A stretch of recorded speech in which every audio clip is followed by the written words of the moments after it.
Hello, all of you vaingloriously wonderful people. This is the Declasse Burrito Bail Enforcement Edition. And I'm about to find out if it'll off-road. We are back for our next final week of Will It Off-Road testing for Bottom Dollar Bounties. But hey, that doesn't mean Will It Off-Road's going away right away, because after that we have to race them. The two fastest and the two slowest. Well, sort of. We'll talk about that in a minute. But yeah, so once again, just a small crowd, just Commander Hobo here with me today. A lot of people who used to take part in Will It Off-Road are busy. Just, that's all it comes down to. Raven will be back, make no mistake. Raven's just been, well, busy.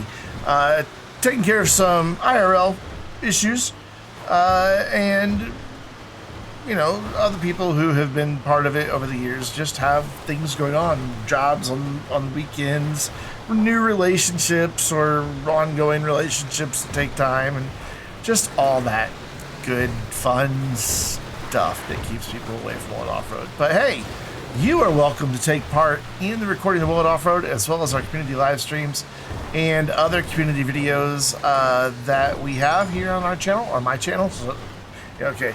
I'll share the video with them, but I'm not sharing the channel. Actually, that's not true. I've actually had the people from the community have videos on the channel too. Anyways, but yeah, just join the Vainglorious Discord. There is a link in the description down below that gets you there. And if you're playing the game that we're playing on the console we play it on, you're welcome to join. It is that easy. And of course, that means you could also be featured in the behind-the-scenes version. Ooh, hiker. Yeah. That was one of the slowest hiker takedowns. So Hobo had to finish him off for me, though. Yeah, it means you can also be featured in the behind-the-scenes version of Will It Off-Road and the community videos. You can get access to watch those. They're less edited. They are ad-free. And they have our Discord conversation instead of this voiceover. So you get to hear the shenanigans, see some behind-the-scenes outtakes, and stuff that doesn't make it into the public version of our community videos.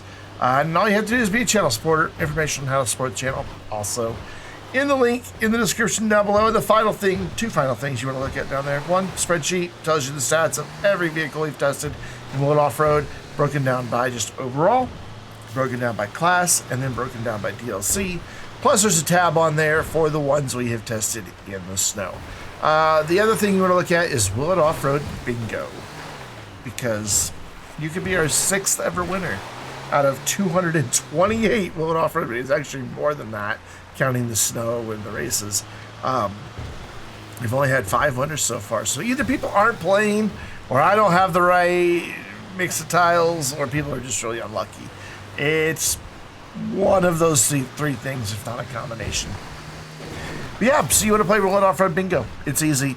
It's bingo. If things happen in the video that are on your card, you click them, and if you get bingo, you let us know about it in the comments. And wow, I had time to cover all of that, and this van is still not at the top of the mountain. This was a very easy run. It's slow because it's a slow van. And also, every time we get any kind of good engine speed out of it, it would upshift. The transmission insisted on being in the higher gear. And then that would just slow things back down, and then it would downshift again. But you can see, like, it climbs. It does fine. It has the traction to do this. It's just, you know, slow. But we are finally up. 3 minutes, 26 seconds. So, Will It Off-Road? Yeah, absolutely. Just not very well, and not something I would recommend. But, like I said, there was no challenge to it. Matter of fact, most of the way up, I was full throttle. There were just on a couple of corners, bonk. I really thought I could make that turn, but nope. You know, on the corners, I let up, but there wasn't a whole lot of like braking, and like going back down, there'll be a lot of that. You really feel the weight of this van, though, coming up the mountain. The thing I was most worried about, and was pleasantly surprised that was not an issue, is when I've been driving this thing in traffic to do the different bounties, I often wind up clipping NPC traffic or light poles or something with the running boards out to each side. It seems their hitbox extends a little bit farther beyond what they are visually. And if you catch one of those, it just spins you around. And I was really worried about catching one of those on like the side of a hill or something like that coming up and causing just a massive spin out. But it never happened coming up the mountain, thankfully. So let's talk stats. Out of 443 vehicles as of this video, the Bail Enforcement Burrito is 316th. So it's pretty far down the order. Gonna do a 3-point turn here. It is 1/10 of a second slower than the Ocelot Locust. Is that little 2-seater target top thing? I think so. I'm having trouble remembering what it is. I remember I don't like it. I know that much. It is so slower than the Locust. It is 300th, so 0.03 faster than the Impante Phoenix. In terms of emergency vehicles, out of the 16 overall that we have tested, it is 10th, so also pretty low. And it is the final vehicle that made it up the mountain before they started DNFing. So there's 11, 12, 13, 14, 15, 16 past it that DNF'd. So it is 11.15 seconds slower than the Stanier police cruiser and the stock version, not the ones that we can now own and upgrade. But I'm talking about like a stock one that I stole from the sheriff's office over in Pluto Bay. Oh, actually, no, there is one slower than it. My bad. I looked at my notes wrong. And that would be the other police cruiser, the Interceptor, the Ford Taurus looking thing. This thing is 39.9, basically 40 seconds faster than that police cruiser. So no, there's not 6 vehicles that DNF'd after it. There were 5 vehicles, but there's one slower than it. Ooh, almost went off the side. Sorry about that. So as of this vehicle, we've tested 15 from Bottom Dollar Bounties, and this is what I was thinking here. It is dead last. It is 15th. It is 24.42 seconds slower than the Bravado Greenwood Cruiser, but it's all right. It's a van, and not a powerful one at that. Oh, we didn't get a jump from Hobo, sadly, because there was a truck in the way, and so he just drove around. But that means we're back at the top, and of course we did have some rain. Thankfully, it didn't happen while we were doing the ascent. By the way, if ever you want to know what the weather's going to be in GTA Online, go to GTA Lens. I think it's .net, .com, I don't know. Search GTA weather, it'll be the first search result. Because the weather is on a recurring pattern in GTA. Not everybody knows that. But you can find out exactly what time of day it is and what the weather's going to be, when it's going to rain next, all that good stuff, by going to that website. Very, very, very handy. And that lets us plan for recording a little off-road. So I knew we'd be able to get the van up the mountain before the rain started, but here we are in the damaged descent. For the controlled descent and the damaged descent, it's no big deal if it rains. It's really just the ascent, and it did make a huge difference. It did start raining while we were driving up. It probably added a good minute and a half, maybe even 2 minutes to getting back up. I don't know. Somebody can correct, who has access to behind the scenes, can correct me if I'm wrong. But oh my goodness, Hobo just sent me flying. But it definitely took a lot longer to get back up in the rain because I started dealing with wheel spin. Yeah, just enough power once the road or the trail is wet to spin its wheels quite a bit. And is this one? Look at that, thread the needle through that tunnel in a van. Granted, not going very fast, however, not happening on the next tunnel. In fact, I think I lost my door. I really thought I was going to be stuck there, but it kind of worked its way around. And there we go, we're back underway again.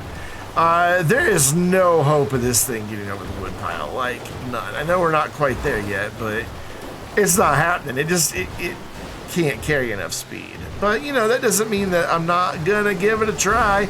And instead it just rolled and then tumbled right back down the embankment.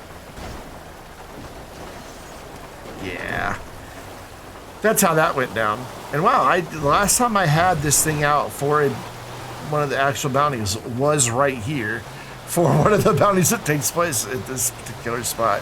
That's weird.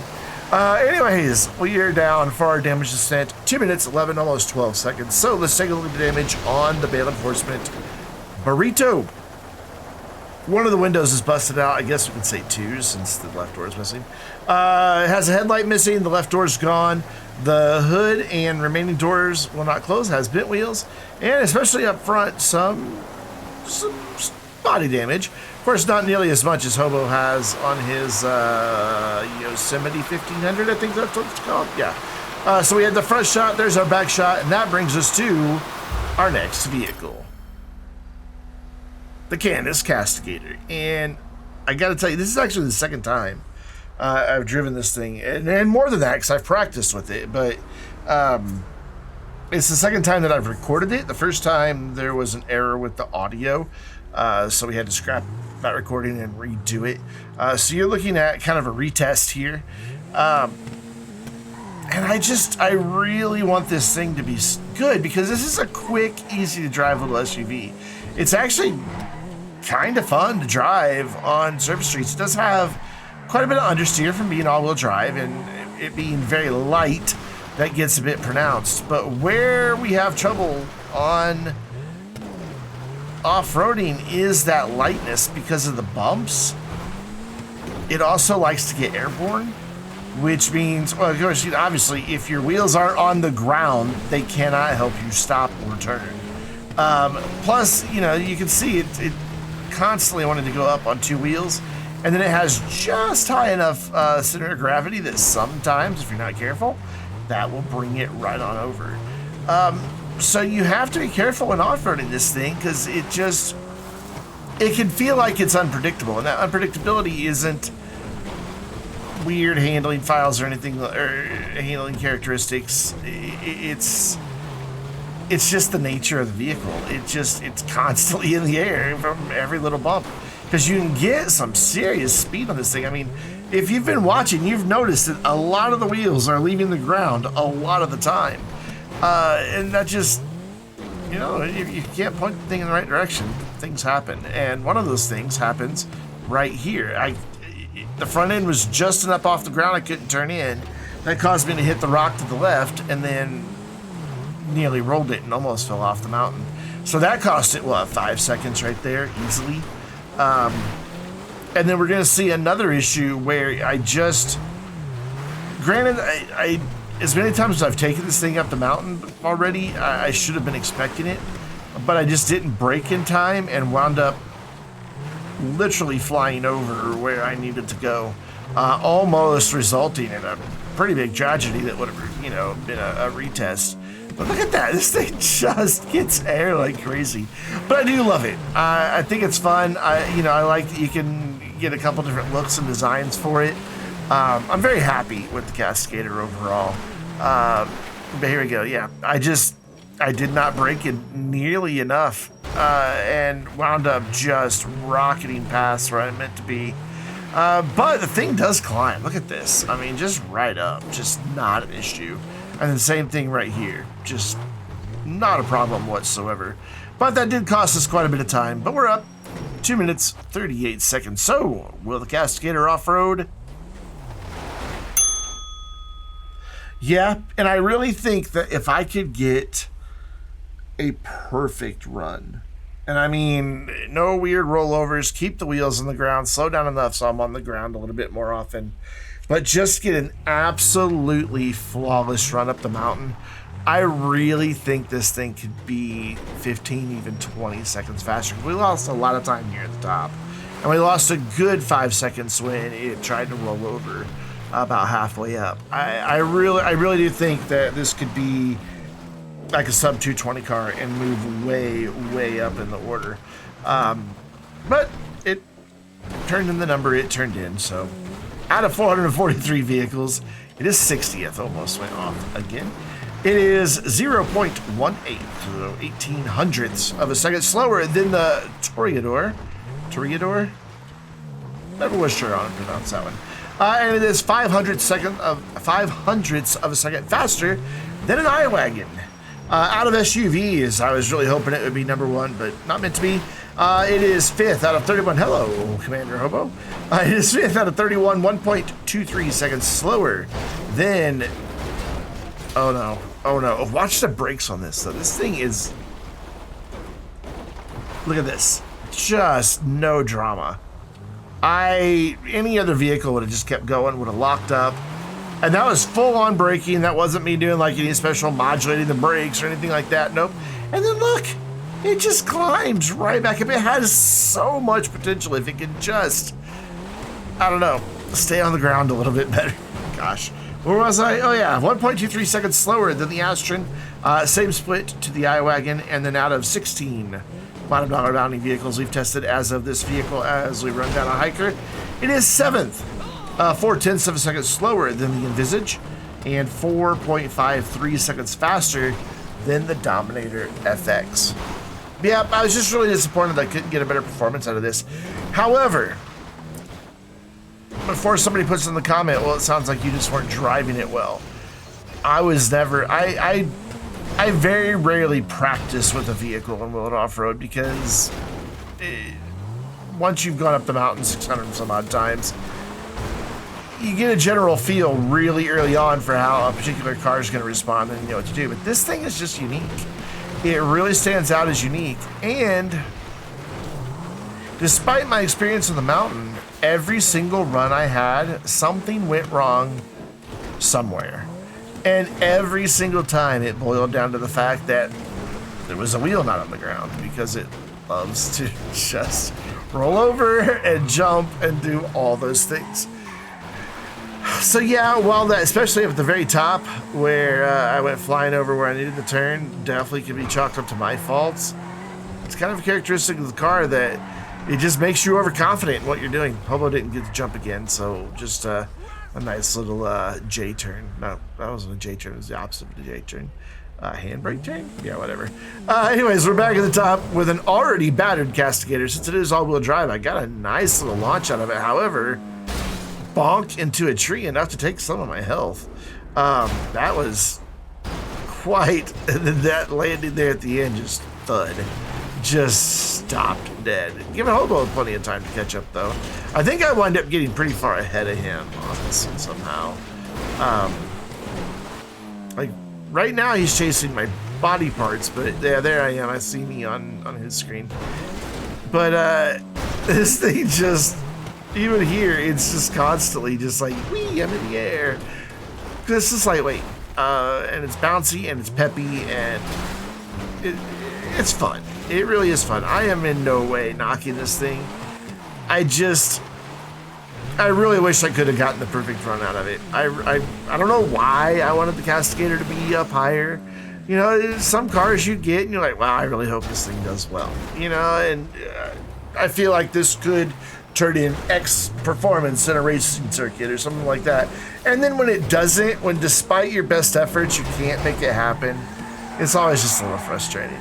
And so that's just kind of what I'm feeling with this one. Just a bit of frustration on my part, on the car's part. Let's just all blame Rockstar. I think we can all agree, blame Rockstar Games. However, I'm counting that as over the whip out. You see how high that thing went in the air on that jump? I don't know that I've ever jumped that high off of that embankment.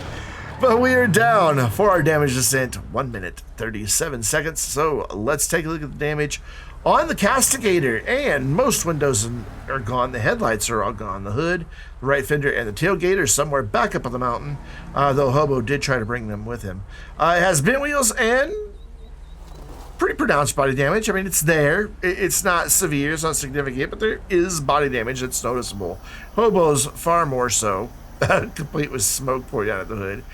But that is going to do it for this week's Will It Off-Road. We will be back next week with the Pizza Boy and the Drift Volker Nebula Turbo.